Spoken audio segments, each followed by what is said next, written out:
کہ بنی اسرائیل میں ایک شخص تھا، اور جو بنی اسرائیل کا شخص تھا وہ بیلچہ بنانے کا کام کرتا تھا، اس کا کام تھا بیلچہ بنانا، لیکن قسمت سے اللہ نے اس کو بڑی خوبصورت بیوی عطا کر دی تھی۔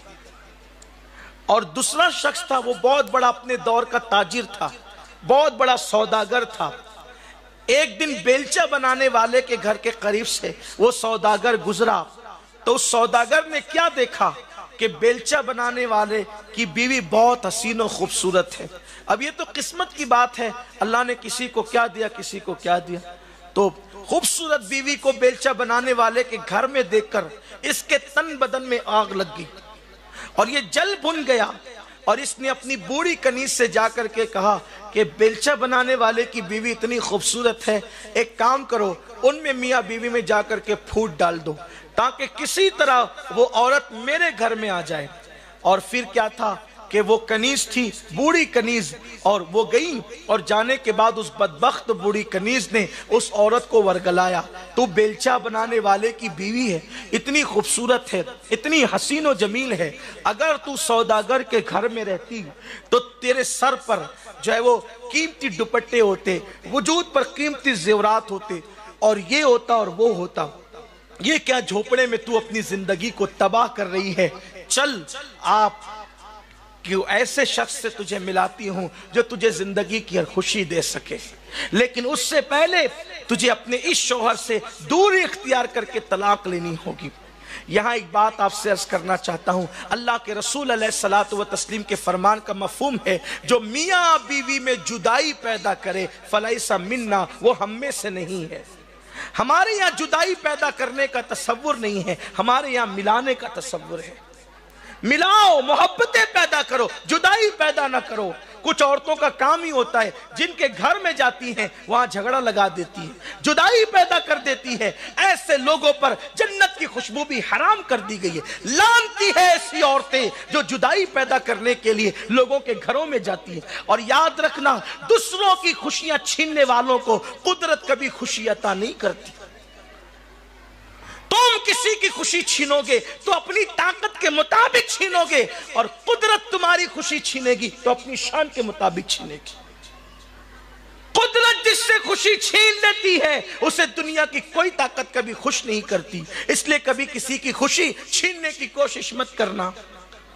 تو اس بوڑھی کنیز نے اس عورت کو ورگلایا۔ اب جب بیلچہ بیچنے والا غریب شوہر آیا تو روزانہ جو دسترخوان پہ محبتیں تھی وہ محبتیں نہ پائی، سوچا کوئی طبیعت خراب ہوگی، کچھ معاملہ ہوگا۔ پھر دوسرے دن بھی یہی حال، تیسرے دن بھی یہی حال، تو کہنے لگا وہ محبتیں نہیں پاتا جو پہلے پاتا تھا، تم بدلتی کیوں جا رہی ہو؟ تو اس نے جواب دیا میں ایسی ہی ہوں۔ اور پھر لڑائی جھگڑا شروع ہوا، انجام یہ ہوا کہ تنگ آ کر شوہر نے اس کو طلاق دے دی۔ طلاق پا کر اس نے عدت گزاری اور سوداگر کے ساتھ پھر نکاح کر لیا، یہ سوچ کر کہ یہاں مجھے ہر خوشی ملے گی۔ میں اپنی ان بہنوں کو بھی پیغام دینا چاہتا ہوں، اگر قسمت سے تمہیں غریب گھرانے میں تمہاری شادی ہوئی ہے تو کسی مالدار کو رشک کی نظر سے نہ دیکھنا، اس میں بھی اللہ کی کوئی نہ کوئی حکمت ہوگی۔ اور کوئی ضروری نہیں ہے کہ دولت مند شوہر جو خوشی دے وہ غریب شوہر بھی دے، اور جو غریب شوہر خوشی دے وہ دولت مند شوہر بھی دے، اس لیے کہ خوشی کا تعلق دولت سے نہیں ہوتا، خوشیوں کا تعلق شوہر کے پیار اور اس کی محبت سے ہوا کرتا ہے۔ اگر کسی عورت کو دولت کی انبار پر لٹا دیا جائے اور شوہر پیار نہ دیتا ہو تو اس کو سونے کے پلنگ پر بھی جو ہے وہ خوشی میسر نہیں آ سکتی۔ اور اگر کسی عورت کو ٹاٹ کا بستر دیا جائے اور شوہر کا پیار بھرپور ہو علی مرتضیٰ کی طرح، تو پھر کہنے ہی کیا ہے، شان ہی کیا ہے۔ اس لیے کہ علی کے گھر میں کوئی گدا تو نہیں تھا، لیکن علی کی جو محبت تھی، آج نکاح کے موقع پر لوگ دعا کرتے ہیں کہ اللہ یہ جو نکاح نیا ہوا ہے اس میں ایسی محبت دے جیسے علی و فاطمہ کے درمیان محبت دی تھی۔ ایک مثال بن گئی ہے علی و فاطمہ کی محبت۔ اللہ اکبر۔ تو نکاح تو کر لیا اس عورت نے سوداگر کے ساتھ، یہ سوچ کر کے کہ مجھے خوشیاں ملے گی، لیکن جیسے ہی پہلی رات آئی اور اس کے حجرے میں وہ سوداگر داخل ہوا، سوداگر بھی اندھا ہو گیا اور اس کی نئی بیوی بھی اندھی ہو گئی۔ پھر اندھے پن کے باوجود ایک دوسرے پہ ہاتھ بڑھایا تو فالج دونوں کو ہو گیا، گونگے بھی ہو گئے، اندھے بھی ہو گئے، فالج بھی گر گیا۔ رات اسی بے چینی اور کشمکش میں گزاری۔ جب صبح ہوئی لوگ پردے ہٹا کر دیکھتے ہیں تو کیا دیکھا؟ سوداگر بھی اوندھے منہ اندھا بہرا گونگا ہو کر کے پڑا ہے، فالج زدہ، اور اس کی نئی بیوی بھی ایسی پڑی ہے۔ اس دور کے نبی کے پاس لوگ گئے کہ یہ کیا ماجرا ہے؟ تو اس نبی نے اللہ سے سوال کیا کیا ماجرا ہے؟ اللہ نے فرمایا کہ میں ان لوگ دونوں کی کبھی مغفرت نہیں کروں گا، ان دونوں کی میں کبھی بخشش نہیں کروں گا۔ یہ کیا سمجھتے ہیں؟ بیلچہ بیچنے والے کے ساتھ ان دونوں نے مل کر جو سلوک کیا ہے، کیا وہ سلوک میں نہیں دیکھ رہا تھا؟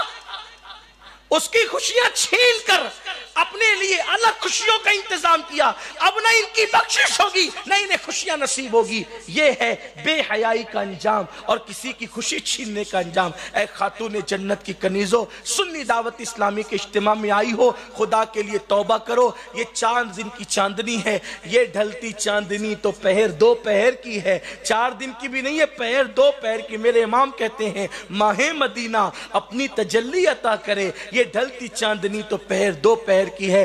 دنیا میں سے بات نہیں ہے، کل کوئی اور تھا، آج ہم ہے، کل کوئی اور رہے گا، اس لیے دنیا کے لیے کم از کم اپنی آخرت کو تباہ برباد نہ کریں، پردے کی پابندی کریں، دوپٹہ ایسے اوڑے جیسے اسلام نے اوڑھنے کا حکم دیا ہے، پروپیگنڈے پر نہ جائیں، شریعت کے مطابق اپنی زندگی گزاریں، نمازوں کی پابندی کریں، اپنے بچوں کی اچھی تربیت کریں، بچوں کو نماز کا پابند بنائیں، اپنے بچوں کو اعلیٰ سے اعلیٰ تعلیم دلوائیں، ان ساری چیزوں کے ساتھ اپنی زندگی گزاریں، انشاءاللہ دنیا بھی کامیاب ہوگی، آخرت بھی کامیاب ہوگی۔ اللہ ہم سب کو عمل کی توفیق دے۔